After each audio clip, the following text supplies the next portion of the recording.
Olá, bem-vindo à disciplina de Estatística, professor Michael Gandhi. Aqui nós vamos trabalhar a unidade 1, que seria justamente a definição do que seria a estatística, quais são as variáveis envolvidas na estatística e algumas definições que são muito importantes. Na unidade 2, nós vamos justamente começar a trabalhar o envolvimento do aluno junto com a estatística quantitativa, que são as distribuições de frequências, e também vamos observar quais são os gráficos relativos que nós podemos utilizar ao fazer justamente um estudo estatístico.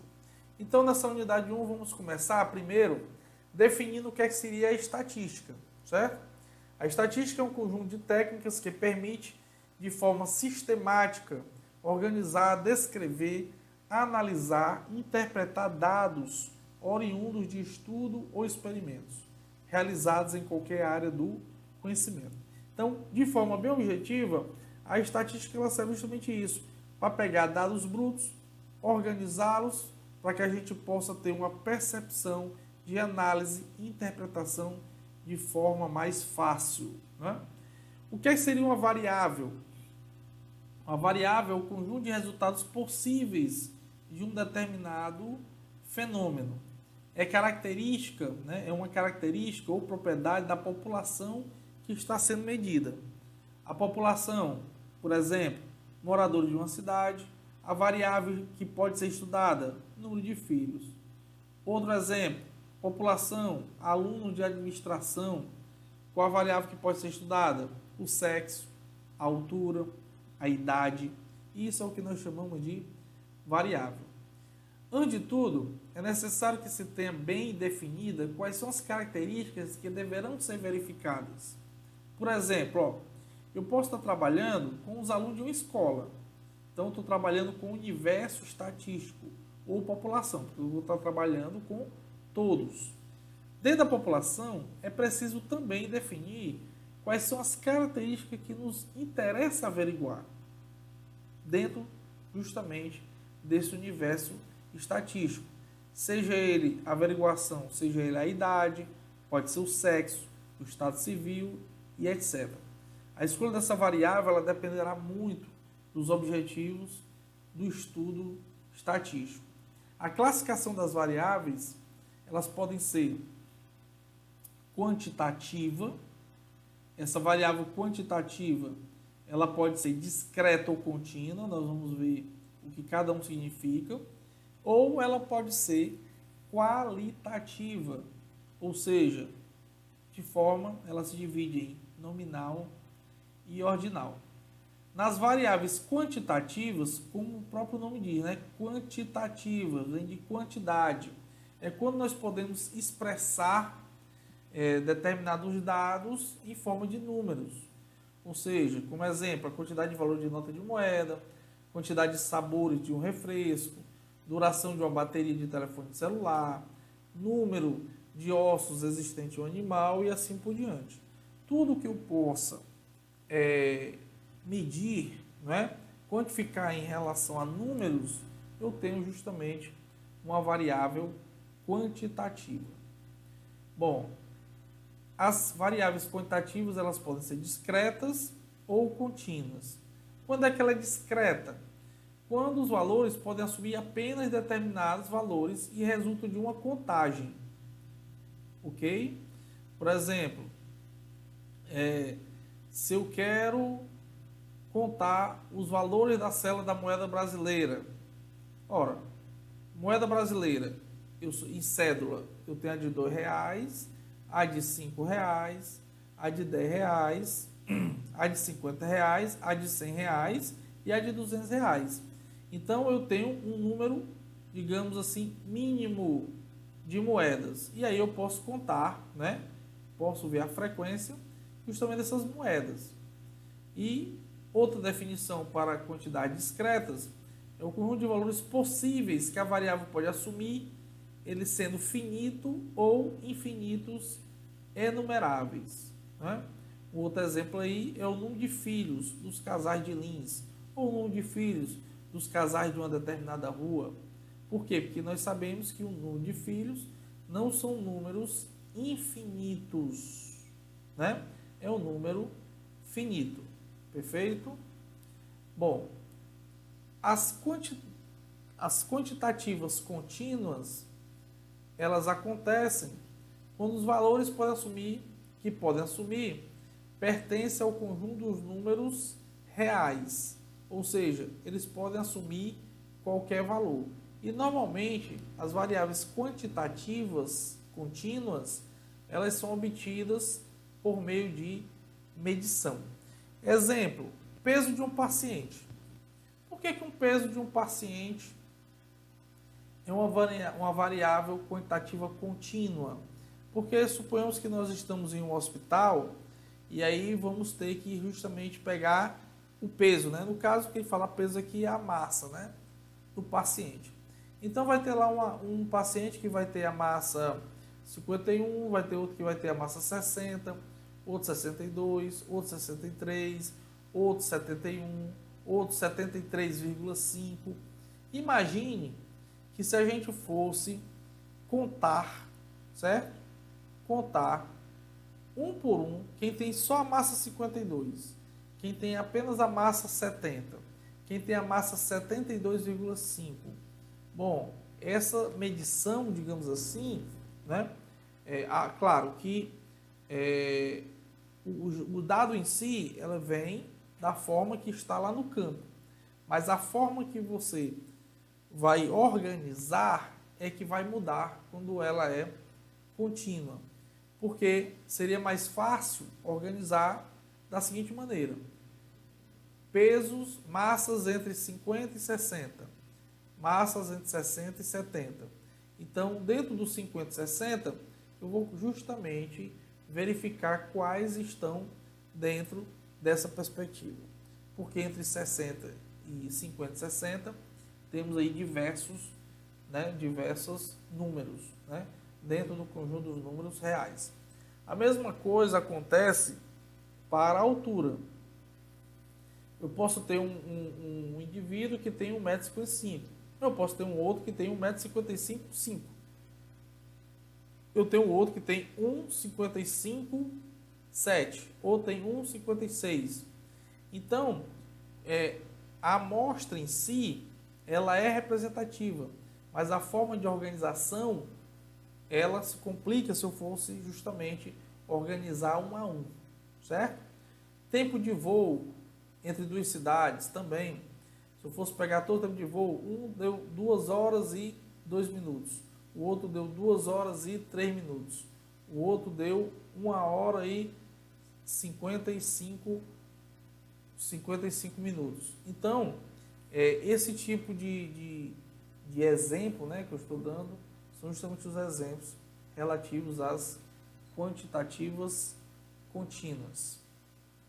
Bom, quando a variável é não numérica ou definida através de atributos, categorias, nós estamos falando das variáveis qualitativas. Então, qualitativas, ela vem justamente de qualidade, de atributos, de categoria. Então, variáveis qualitativas pode ser o sexo, religião, naturalidade, cor dos olhos, são justamente atributos, categorias. Elas podem ser nominais, que é quando não tem ordenamento nem hierarquia, tipo sexo do paciente, pode ser masculino ou feminino, feminino ou masculino. O tipo de convênio utilizado também é uma qualitativa nominal. Já as ordinais, ela existe uma ordem, existe uma hierarquia. Então, por exemplo, eu quero fazer uma pesquisa, né? E eu tenho dentro aí da minha empresa um presidente, um diretor, um gerente. Então, essa hierarquia, ela tem que ser levada em consideração.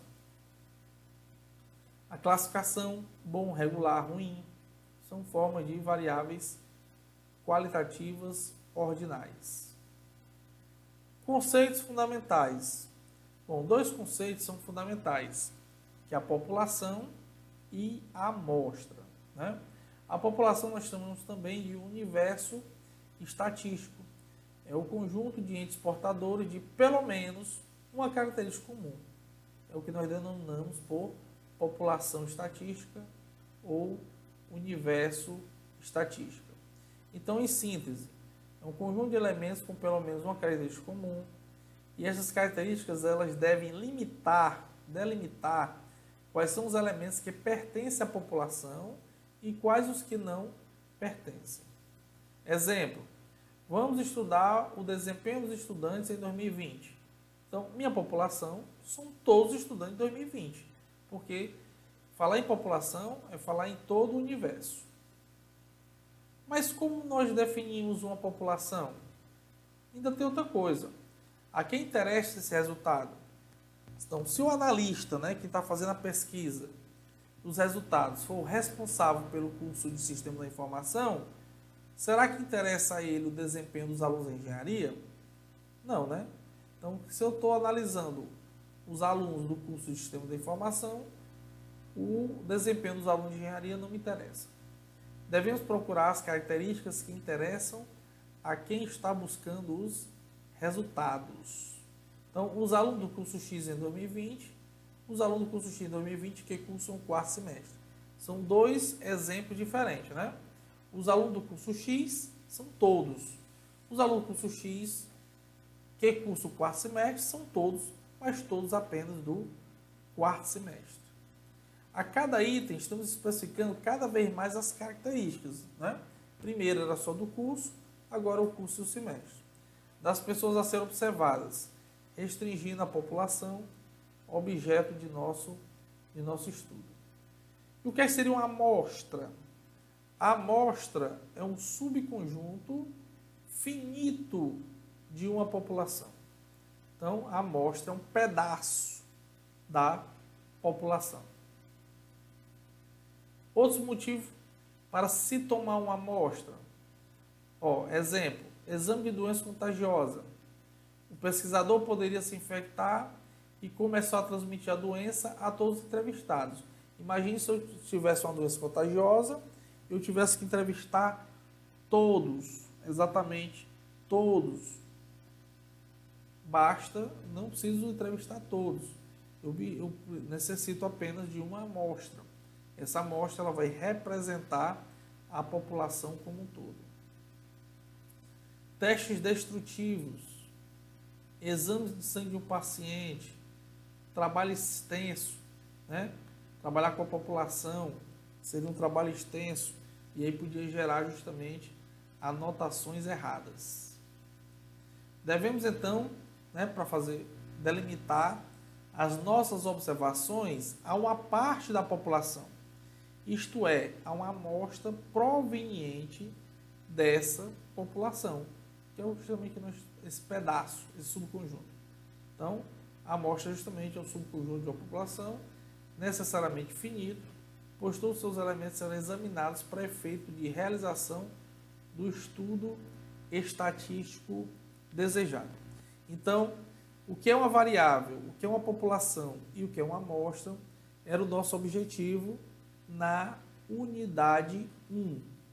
Na unidade 2 agora, nós vamos justamente discutir como devemos, após a pesquisa, organizar os elementos desta amostra. Perfeito? Bom, então vamos lá. Unidade 2. Primeira definição que nós vamos ter da unidade 2. O que seria uma tabela primitiva? O que seria uma tabela primitiva? Bom, a tabela primitiva é a forma que os dados saem do campo, certo? É a forma pela qual podemos descrever os dados estatísticos resultantes de variáveis quantitativas, como nos casos de notas obtidas pelos alunos de uma classe, estatura de um conjunto de pessoas, salários recebidos pelos operários de uma fábrica e etc.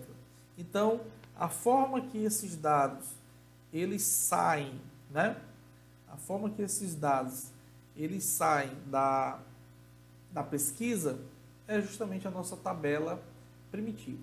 Aí eu coloquei aqui justamente um exemplo de uma tabela primitiva, né? Suponhamos que temos feito uma coleta de dados relativo às estaturas. Então, peguei as estaturas, a altura de 40 alunos que compõem uma amostra dos alunos de um colégio A, resultando na seguinte tabela de valores. Então tá aqui, notem, as alturas, começa 160, 162, 155, 154.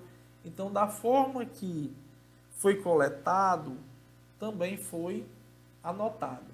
Então, é esse tipo de tabela cujos elementos não estão numericamente organizados, é o que nós chamamos justamente de tabela primitiva, certo? É o que nós chamamos de tabela primitiva.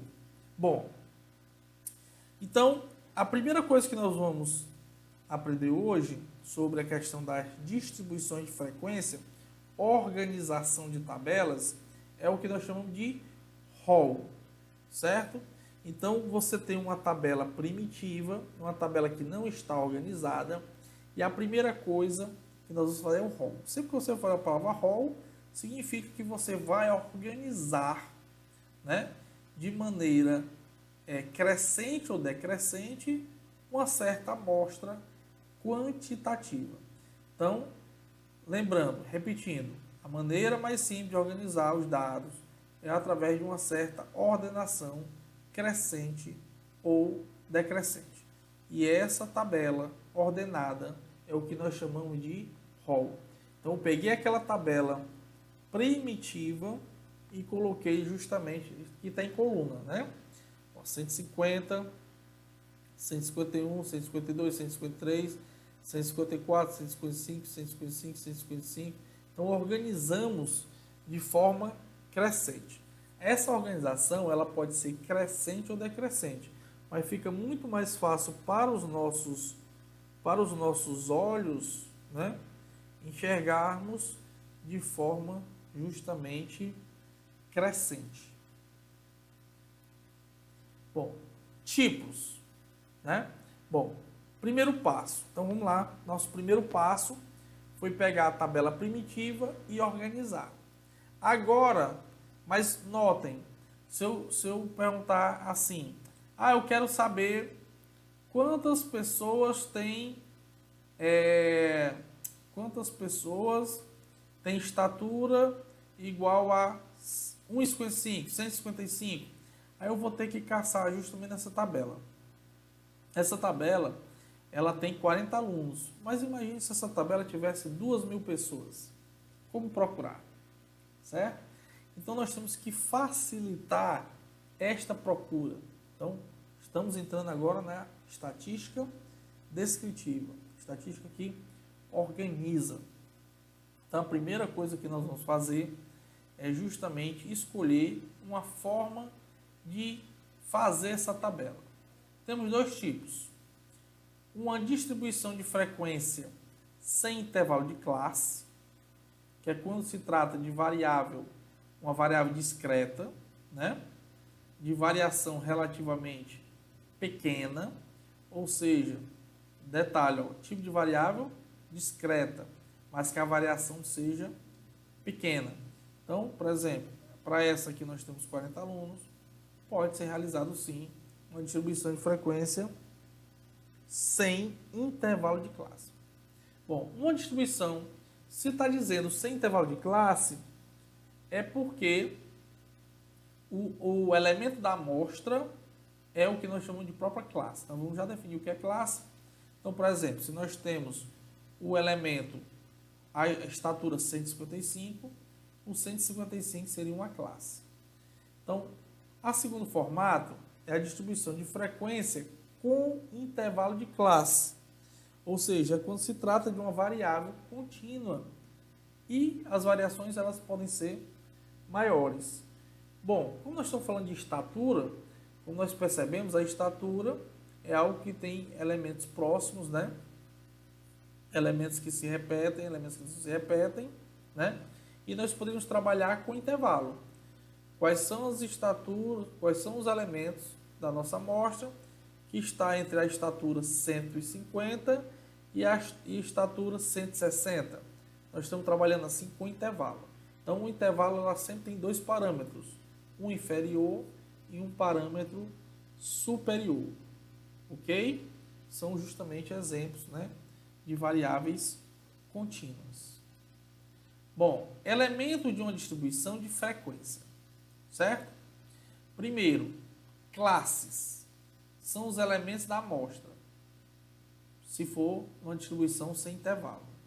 Ou os intervalos de variação da variável, se for elementos com intervalo. Então, do lado aqui,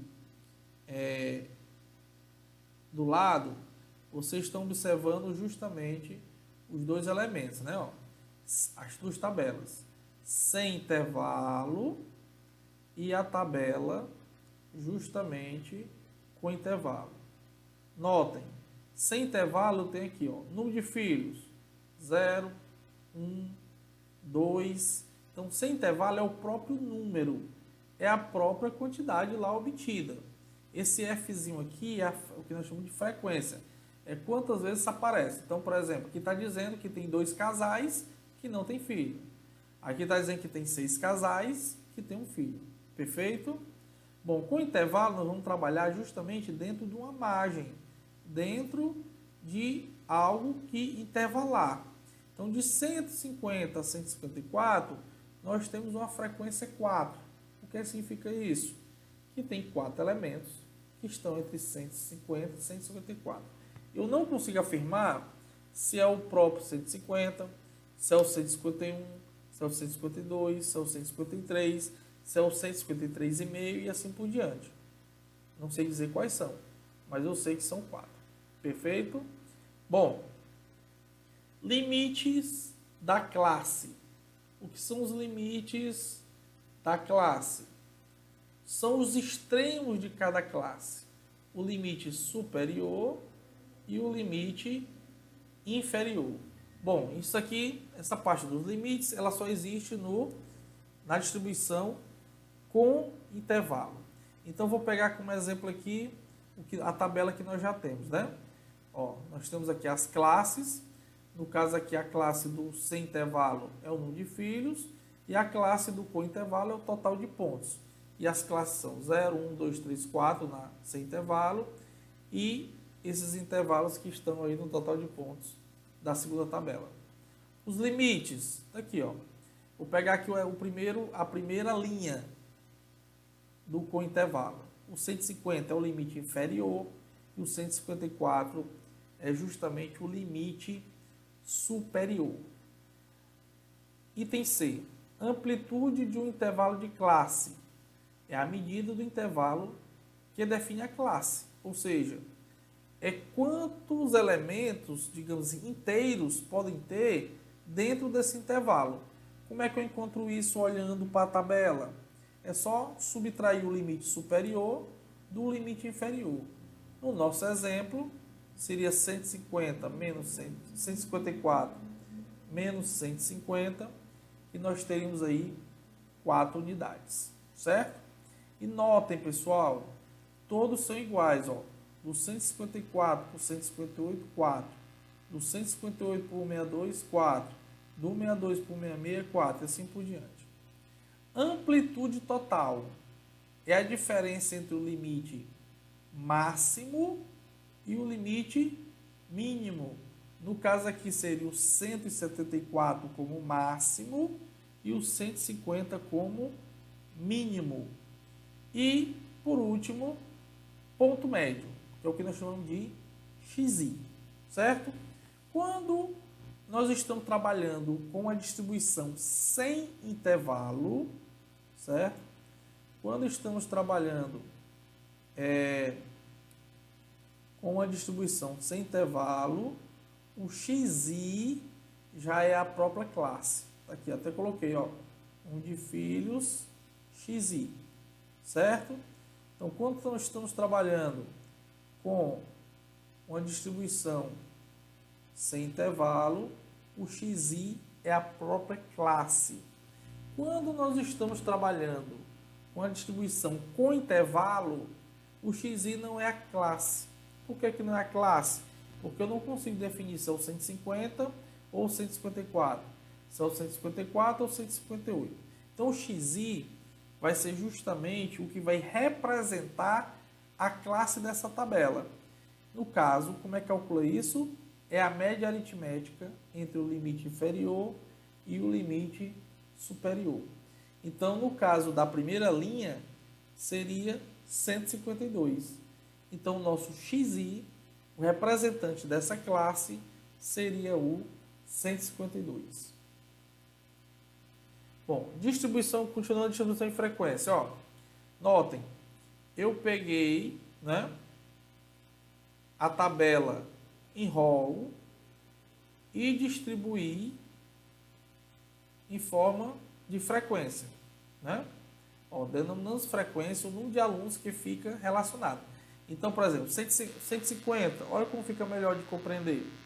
Eu sei que quem tem estatura 150 só tem um aluno, 151 só tem um, mas o 155 eu já sei que tem 4, o 156 tem 3. Então a estatura é a classe e a frequência, né, é justamente quantas vezes essa classe está repetindo, ok? Mas nós temos também outro tipo de frequências. Bom, primeiro, frequência simples ou absoluta, que é o Fzinho minúsculo i. É o valor que representa o número, é o valor que representa o número de dados de uma classe, ou seja, é quantas vezes aquela classe está aparecendo. A frequência acumulada, eu coloquei aqui como representação o F maiúsculo izinho, né? O I representa se é a primeira linha, segunda linha, classe 1, classe 2, mas em algumas literaturas, né, a frequência acumulada é chamado de FA, certo? Então a frequência acumulada é o total das frequências de todos os valores inferiores ao limite superior do intervalo de uma classe. Ou seja, a frequência acumulada é você acumular as frequências, né? Suponhamos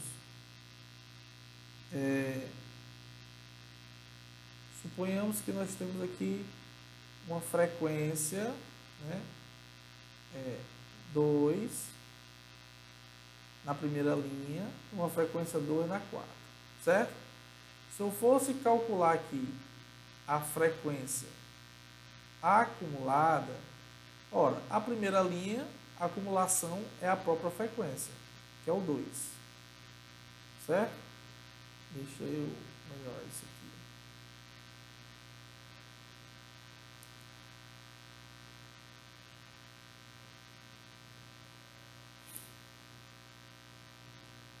A frequência é o próprio 2.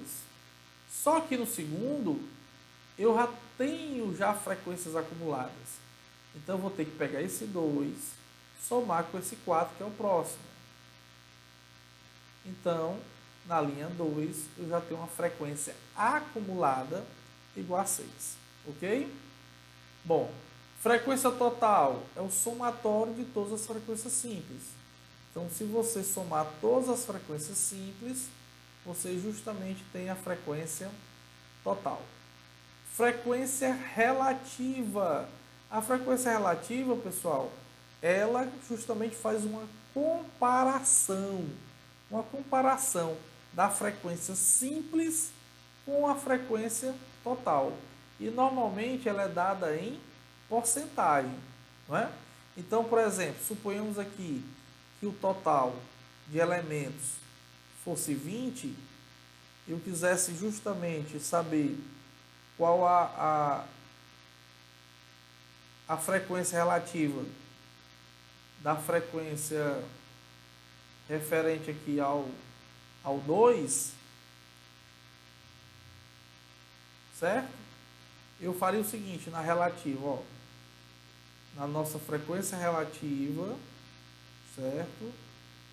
FR, eu pegaria, eu não quero saber quanto 2 representa em relação total, então seria o 2 dividido pelo pelo 20, certo? Dividindo 2 por 20, o resultado é 0,10 ou 0,1. Não tem nenhum problema, certo? Bom, uma forma de representar é assim, que também pode vir em alguma literatura, mas nós vamos trabalhar justamente em porcentagem. Então isso aqui representa justamente 10%. Pessoal, como é que sai daqui para chegar aqui? Ora, se você tem uma razão, uma divisão, achou um decimal e quer saber quantos por cento isso é, você justamente faz a multiplicação por 100 para justamente colocar o símbolo de porcentagem, certo? Bom, e a frequência acumulativa relativa? Ela é igual à frequência acumulada, que nós já estudamos, só que a frequência acumulada você faz em cima da frequência absoluta ou simples, e a acumulada relativa você faz em cima da frequência relativa. Um detalhe muito importante, pessoal, o último elemento da frequência acumulada, ela bate com a frequência total. E o último elemento da frequência acumulada relativa tem que dar justamente 100%. Ou, se você teve alguma aproximação, vai dar 99,9 ou 100,1, alguma coisa desse tipo, tá bom? Bom, então vamos aqui a um exemplo, ó. Primeiro da simples, né? Fazer primeiro sem intervalo de classe. Nós temos aqui os dados primitivos, eles não estão em ordem. Então a primeira coisa é colocar o quê? Em rol. Então, colocando em rol, organizando em rol, deixando na forma crescente. Depois vamos montar as tabelas. Como é uma tabela sem intervalo, os números que estão aparecendo serão justamente as minhas classes. Então, eu vou ter classe meu XI, a classe do 18, a do 20, a do 21, 22, 26, 30 e 35. Aí agora eu vou contar, fazer minhas frequências absolutas e as frequências relativas. Primeiro, as minhas frequências simples, né? Primeiro, 18. Ora, se eu notar,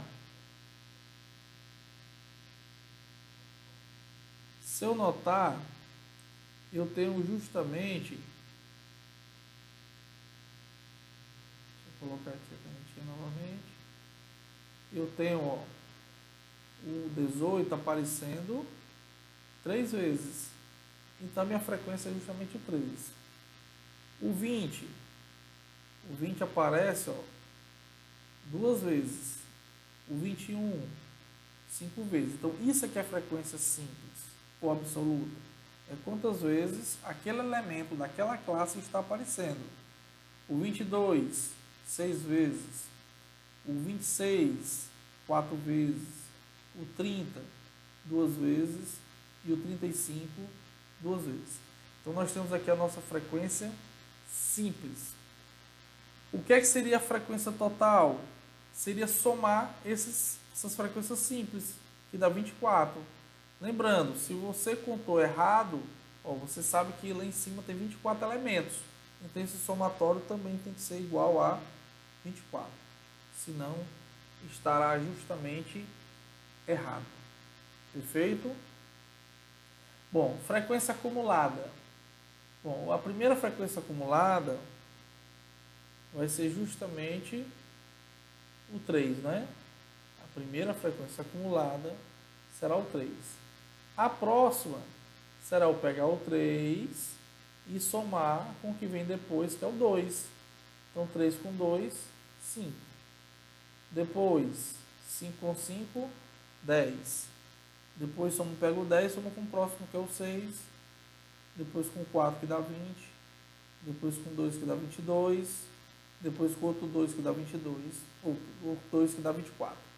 Notem que, realmente, o último elemento da acumulada, ele bate com a frequência total. Ok? Bom, frequência relativa.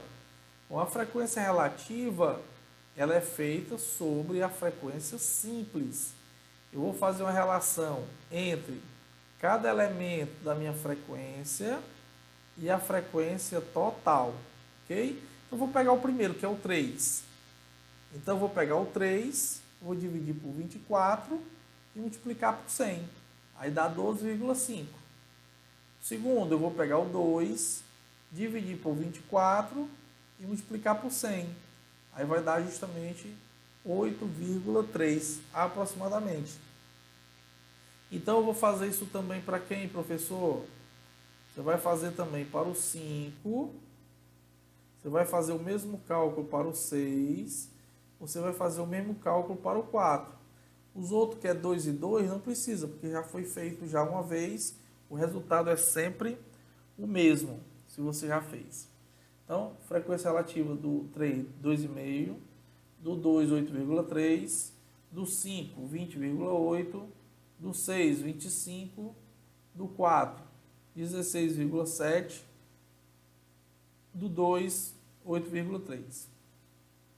Agora as relativas acumuladas. Bom, eu vou acumular, mas eu vou acumular sobre a frequência relativa simples. Então, o primeiro repete, que é justamente o 12,5. Aí eu vou pegar esse 12,5 e vou somar com 8,3. Vai dar justamente 20,8. Isso aqui tudo está em porcentagem, justamente porque antes eu já multipliquei por 100. Então, 20,8 com 20,8 dá 41,6. 41,6 com 25, 66,7. 66,7 com 16,7, 83,6. 83,6 com 8,3 dá 91,6. E aí vai dar justamente 100, né? Então, isso aqui vai dar justamente 100%. Então, pessoal, isso é o que nós chamamos de tabela de distribuição de frequência sem intervalo de classe. Então, nós temos que fazer a nossa frequência, que é contar, fazer a nossa frequência acumulada, nossa frequência relativa e nossa relativa acumulada. Bom, vamos continuar agora, só que nós vamos trabalhar agora com a distribuição com intervalo. Então, nós vamos mudar da distribuição sem intervalo para a distribuição com intervalo. Então, notem que já está em rol, não é? E para começar a fazer a tabela da distribuição de frequência com intervalo, 3 cálculos são imprescindíveis. O primeiro cálculo é a amplitude total. Pegar o maior número e subtrair do menor. No caso aqui dá 35 menos 18, né? 35 menos 18, ó. Maior número menos o menor número, que vai dar 17. No item B, o número de classes. E aí o número de classe, pessoal, tem duas, digamos assim, duas propriedades para calcular o número de classes. Professor, o que seria o número de classes? Seria o número de linhas que tem na nossa tabela, certo? Quando é sem intervalo, o número de linhas depende do que tem lá na amostra. Mas com intervalo não, nós fazemos um cálculo para justamente fazer a compreensão do que nós vamos ter dentro dos nossos intervalos, certo? Então, o número de classes eu posso ter duas maneiras. Se eu tenho até 25 elementos, eu vou ter 5 classes, certo? Ou seja, quando você faz uma tabela com distribuição de frequência com intervalo de classe, o número mínimo de classes que você tem que ter é 5, certo? Você não vai fazer uma classe, nem duas, nem três, nem quatro. Você vai fazer, no mínimo, 5 classes. Isso já acontece de cara quando eu tenho até 25 elementos. Quando eu tenho acima de 25 elementos, eu tenho duas formas, certo?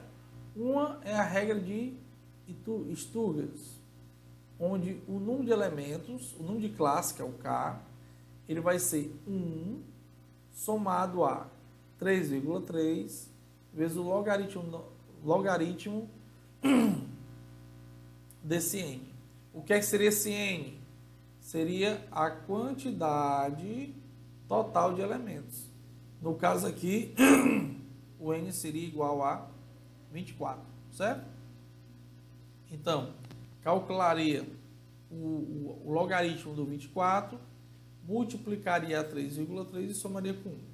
Outro método que também é utilizado e mais prático é calcular a raiz quadrada do número de elementos. Então, no caso, calcularíamos a raiz quadrada de 24. Mas como nós temos apenas 24 elementos, então nós teremos 5 classes. E o terceiro cálculo é a amplitude. O que é a amplitude da classe? Que eu chamei de Hzinho. É justamente a distância entre o limite inferior e o limite superior, que até nas classes são todos iguais. E como é que eu calculo isso? Através da divisão, razão entre a amplitude total e o número de classe. Como a amplitude total foi 17 e o número de classe foi igual a 5, a divisão é 3,4. Eu não, digamos assim, é preferível que não utilizemos o número de intervalo das classes, a amplitude da classe decimal, sempre inteira, certo? E, no caso, para o próximo inteiro, nunca para o anterior, sempre para o sucessor. Então, 3,4 vai para 4. Bom, então nós temos aí os elementos necessários para que possamos justamente fazer essa tabela. Ó, a tabela vai ficar o seguinte, ó. O que vai nos interessar são 5 classes e a amplitude entre cada classe é igual a 4. Então tá aqui, ó.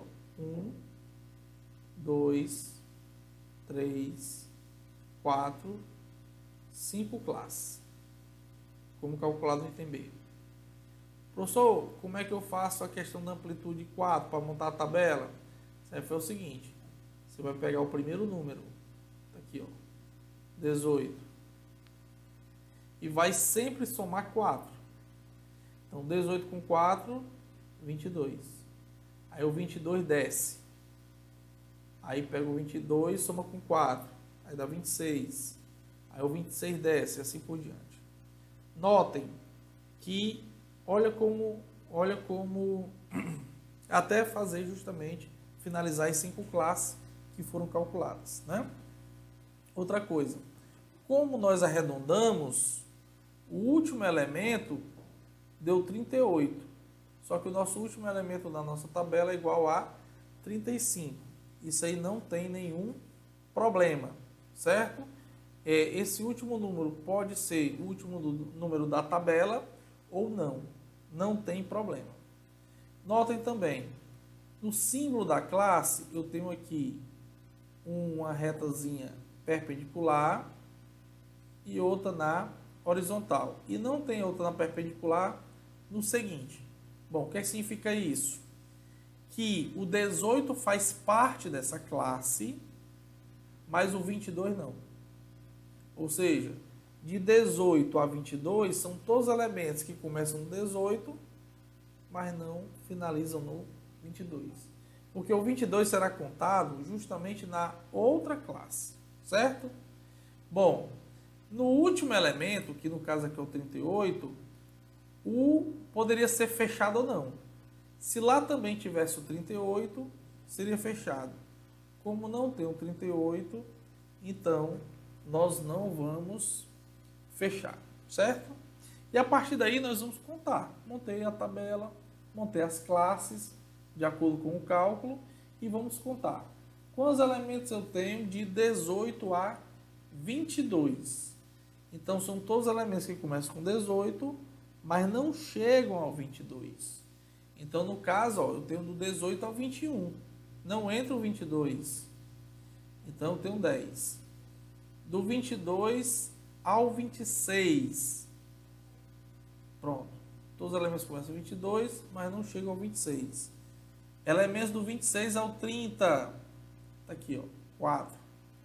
Elementos do 30 ao 34 são 2. E elementos do 34 ao 38 também são 2. Ok? E aí o procedimento é o mesmo. Ó. Acumulada. Nós vamos justamente repetir o primeiro, que é 10, somar com o próximo. E assim por diante. Ok? As frequências relativas, a mesma coisa. Vamos pegar a frequência relativa simples, dividir pelo total e multiplicar por 100. Então, 10 dividido por 24, multiplicado por 100. 6 dividido por 24, multiplicado por 100. 4 multiplicado por 24 vezes 100. 2 multiplicado por 24, dividido por 24, vezes 100. E assim nós encontramos a nossa relativa simples. E a relativa acumulada é como na simples, só que agora eu vou usar a relativa simples. Repete o primeiro.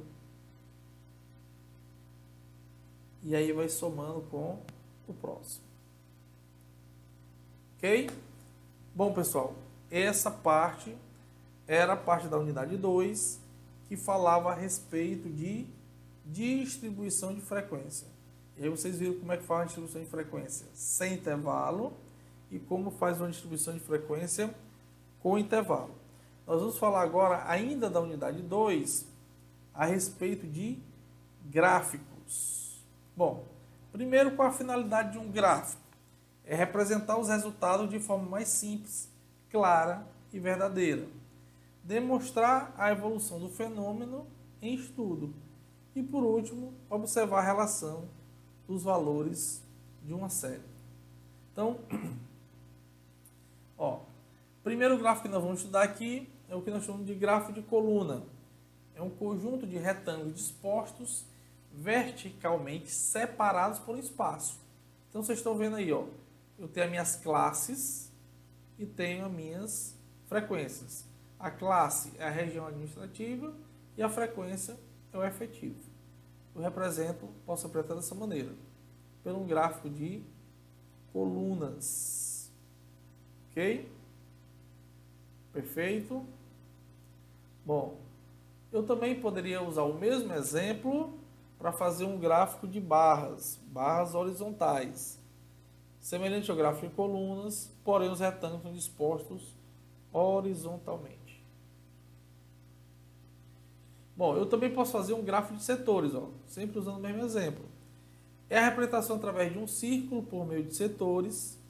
É muito utilizado quando pretendemos comparar cada valor da série com o total, a proporção entre o total. Forma de cálculo. O total, como eu quero trabalhar com um círculo, o total vale 360. A minha parte, né, o total, que seria, no caso aqui, 1.706, seria 360. No caso aqui de Brasília, 867 seria a parte. Isso é igual a x. Então, se faz meios extremos, né? Eu consigo achar aqui, ó, que Brasília é 180 graus, Taguatinga 93,5, Sobradinho 24,5, Santa Maria 16,2 graus e Lago Norte 42,8, somando dá 360 graus. Bom, e aqui como fica representado na pizza, né? Ó, Brasília 50,8, ou seja, pega um pouquinho mais da metade, uma parte de Taguatinga, Sobradinho, Santa Maria e aí o Lago Norte. Bom, eu também posso ter gráfico em curvas ou linhas. É muito utilizado para representar dados temporais e principalmente, pessoal, ó, para representar as tabelas de distribuição de frequências sem intervalo. Então, sem intervalo, nós podemos representar tanto pelo gráfico de linha, quanto também pelo gráfico de colunas. Não tem nenhum problema. Então, como é que ficaria isso? Na horizontal, nós utilizamos justamente as classes na horizontal. E na vertical nós colocaríamos as frequências absolutas. Então, ó, 0, 1, 2, 3, 4, 5, 6, 7 seriam as frequências. Então, ó, classe 18, aí eu vou lá, marco no 3. Classe 20, a gente vai lá, marca no 2. Depois que marcou tudo, liga todos os pontos. Perfeito? Isso seria o gráfico de linha, principalmente utilizado nas tabelas de distribuição sem intervalo de classe. O histograma é justamente uma representação, também em forma de coluna, só que essas colunas elas são uniformes, elas não são separadas, elas são justamente juntas. E o histograma é o gráfico referente à distribuição de frequência com intervalo. Então, na horizontal, eu justamente coloco quais são os meus intervalos, né? Ó, aqui eu fiz questão de representar, por mais que comece do 18, eu coloquei aqui o 18 logo no início. Então aqui é o 18, logicamente.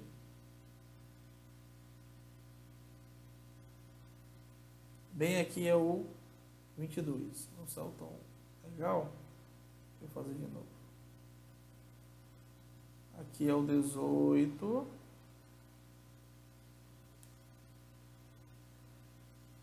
E aqui justamente é o 22. E aí o que é que diz lá na tabela? Que de 18 a 22 a nossa frequência é 10. Então, ó, 10 está bem aqui na frequência, certo? Então tem que subir um gráfico, ó, com 10 do 18 ao 22. Aí a mesma coisa acontece do 22 ao 26. A mesma coisa acontece do 26 ao 30, do 30 ao 34 e do 34 ao 38. Lembrando, não tem, digamos assim, espaço entre essas colunas, né? As colunas elas são vizinhas, uma da outra. Bom, pessoal, com isso nós finalizamos nosso estudo referente à unidade 1 e unidade 2 de estatística. Gostaria de parabenizá-los por ter escolhido o Centro Universitário Ateneu, a UniAteneu, para realmente construir o seu conhecimento. Até mais.